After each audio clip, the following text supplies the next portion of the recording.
대법원 2020년 3월 26일 선고 2018-2-35391 판결 사건명 유족급여 및 장의비 부지급 처분 취소 판시사항 1.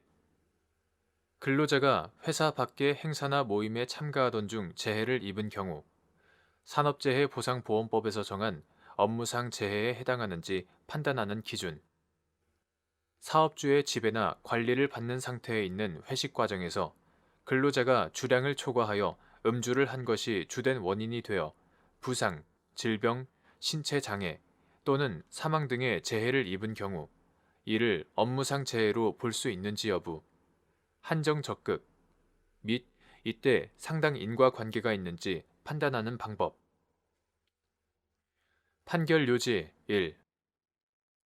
근로자가 회사 밖의 행사나 모임에 참가하던 중 재해를 입은 경우에 행사나 모임의 주최자, 목적, 내용, 참가 인원과 강제성 여부, 운영 방법, 비용 부담 등의 사정에 비추어 사회 통념상 행사나 모임의 전반적인 과정이 사용자의 지배나 관리를 받는 상태에 있고 또한 근로자가 그와 같은 행사나 모임의 순리적인 경로를 벗어나지 않은 상태에 있다고 인정되는 경우 산업재해보상보험법에서 정한 업무상 재해에 해당한다고 볼 수 있다.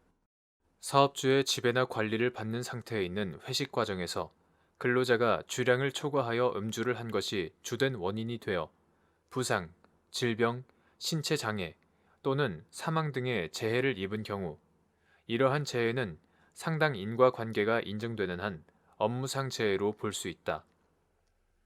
이때 상당 인과관계는 사업주가 과음 행위를 만류하거나 제지하였는데도 근로자 스스로 독자적이고 자발적으로 과음을 한 것인지, 업무와 관련된 회식 과정에서 통상적으로 따르는 위험의 범위 내에서 재해가 발생하였다고 볼 수 있는지, 아니면 과음으로 인한 심신장애와 무관한 다른 비정상적인 경로를 거쳐 재해가 발생하였는지 등 여러 사정을 고려하여 판단하여야 한다.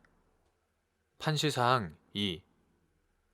갑 건설회사가 진행하는 아파트 신축공사의 안전관리팀 팀장인 을이 갑 회사가 개최한 목업 품평회에 참석하여 2차 회식까지 마친 후 평소처럼 대중교통을 이용하여 귀가하던 중 횡단보도를 건너다 차량에 부딪혀 사망한 사안에서 재반 사정에 비추어 위 사고는 사업주의 지배, 관리를 받는 상태에서 발생한 업무상 재해로 볼 여지가 있는데도 이와 달리 본 원심 판단에 법리 오해의 잘못이 있다고 한 사례.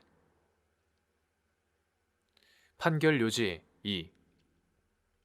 갑 건설회사가 진행하는 아파트 신축공사의 안전관리팀 팀장인 을이 갑 회사가 개최한 목업 품평회에 참석하여 2차 회식까지 마친 후 평소처럼 대중교통을 이용하여 귀가하던 중 횡단보도를 건너다 차량에 부딪혀 사망한 사안에서 재반 사정에 비추어 을은 사업주인 갑 회사의 중요한 행사로서 자신이 안전관리 업무를 총괄한 품평회를 마치고 같은 날 사업주가 마련한 회식에서 술을 마시고 퇴근하던 중 위 사고가 발생하였으므로 위 사고는 사업주의 지배, 관리를 받는 상태에서 발생한 업무상 재해로 볼 여지가 있는데도 이와 달리 본 원심 판단에 법리 오해의 잘못이 있다고 한 사례.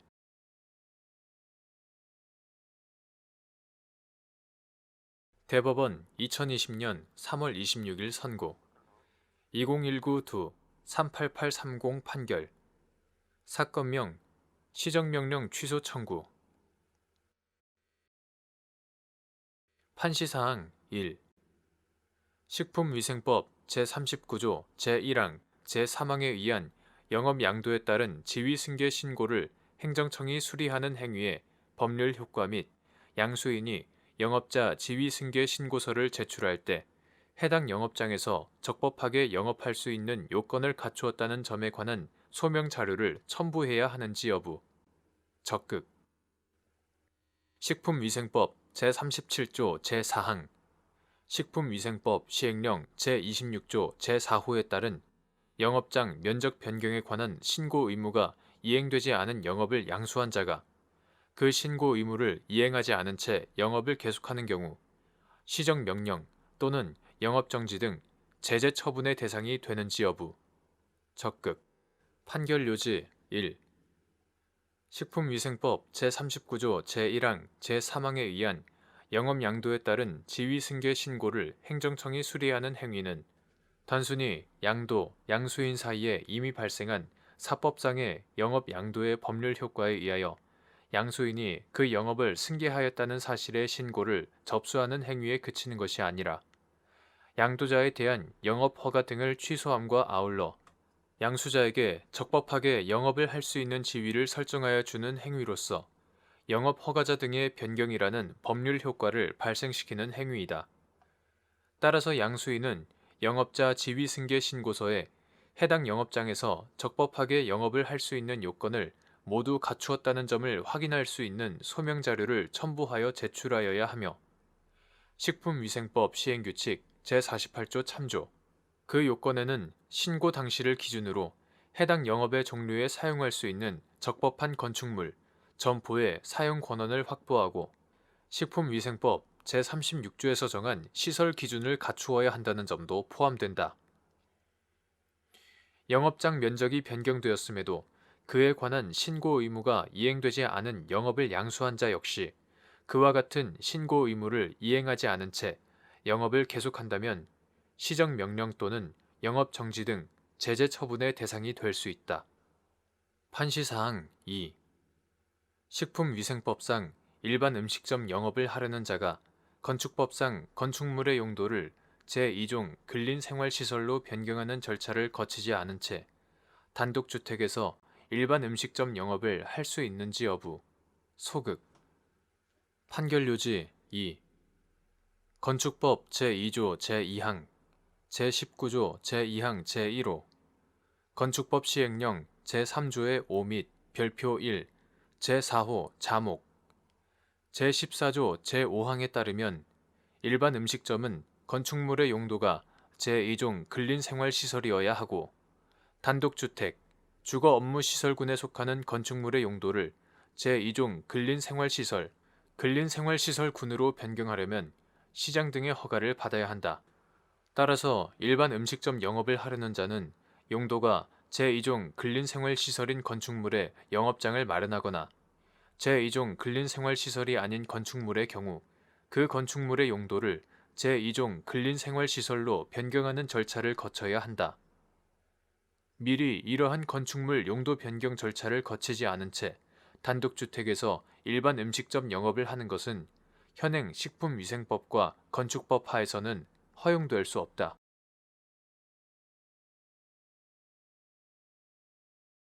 대법원 2020년 3월 27일 선고 2017 추 5060 판결 사건명 직무이행명령 취소 청구 판시사항 1. 직무이행명령 및 이에 대한 이의소송 제도의 취지 및 직무이행명령의 요건 중 법령의 규정에 따라 지방자치단체의 장에게 특정 국가 위임 사무나 시, 도 위임 사무를 관리, 집행할 의무가 있는지 여부의 판단 대상 법령상 의무의 존부와 이를 판단하는 방법 판결요지 1.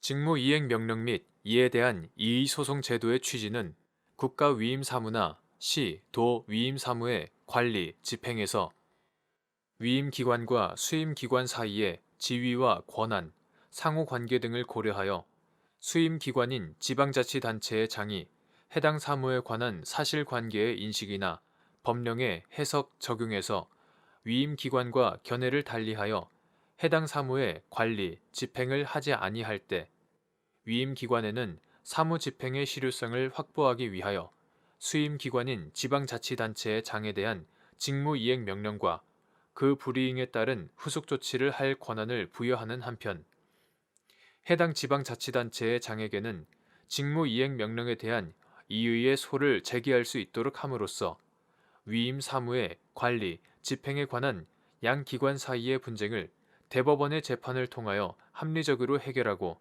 사무집행의 적법성과 실효성을 보장하려는 데 있다.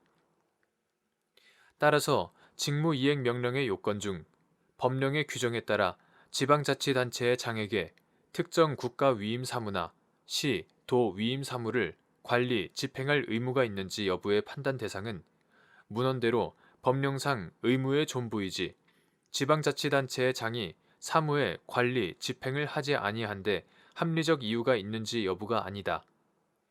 법령상 의무의 존부는 원칙적으로 직무이행명령 당시의 사실관계에 관련 법령을 해석, 적용하여 판단하되 직무이행명령 이후의 정황도 고려할 수 있다. 판시사항 2.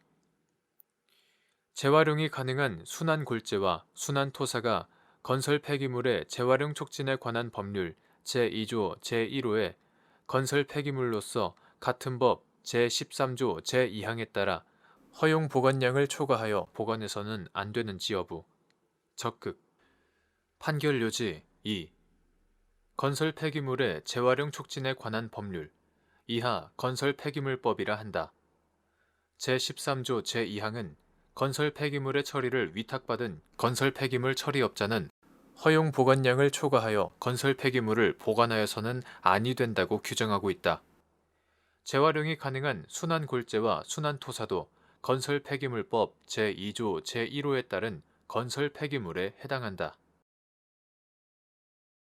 판시사항 3. 예외 규정의 해석이 명확하지 않은 경우 이를 확장 해석할 수 있는지 여부. 소극. 건설 폐기물 처리업자가 해당 건설 폐기물 처리 사업장의 사업 활동에 필요하지 않게 된 물질을 건설 폐기물의 재활용 촉진에 관한 법령이 정한 바에 따라 재활용하지 아니하고 폐기물 처리 시설이 아닌 곳에서 매립한 경우 건설 폐기물의 재활용 촉진에 관한 법률 제25조 제2항 제2호에서 정한 제재 처분 및 폐기물 관리법 제48조 제1호에서 정한 조치 명령의 대상이 되는지 여부. 적극. 판결요지 3. 건설 폐기물의 재활용 촉진에 관한 법률 이하 건설 폐기물법이라 한다. 제2조 제14호 구 건설 폐기물의 재활용 촉진에 관한 법률 시행령 2017년 10월 17일 대통령령 제28367호로 개정되기 전의 것. 제4조는 순환골재와 순환토사를 일정한 용도로만 재활용할 수 있도록 제한하고 있다. 이는 폐기물 처리 시설이 아닌 곳에서 폐기물을 매립하는 행위를 원칙적으로 금지하는 폐기물관리법 제8조 제2항에 대한 예외를 정한 것에 해당한다. 일반적으로 예외 규정은 엄격하게 해석하여야 하며 예외 규정의 해석이 명확하지 않은 경우에는 원칙으로 돌아가야 하고 예외 규정을 확장 해석해서는 아니 된다. 건설 폐기물 처리업자가 해당 건설 폐기물 처리 사업장의 사업 활동에 필요하지 않게 된 물질을 건설 폐기물 법령이 정한 바에 따라 재활용하지 아니하고 폐기물 처리 시설이 아닌 곳에서 매립한 경우에는 건설 폐기물법 제13조 제1항에서 정한 건설 폐기물 보관 처리 기준 위반에 해당하여 같은 법 제25조 제2항 제2호에서 정한 제재 처분의 대상이 될 뿐만 아니라 폐기물 관리법 2019년 11월 26일 법률 제16614호로 개정되기 전의 것 제48조 제1호에서 정한 조치명령의 대상도 될 수 있다.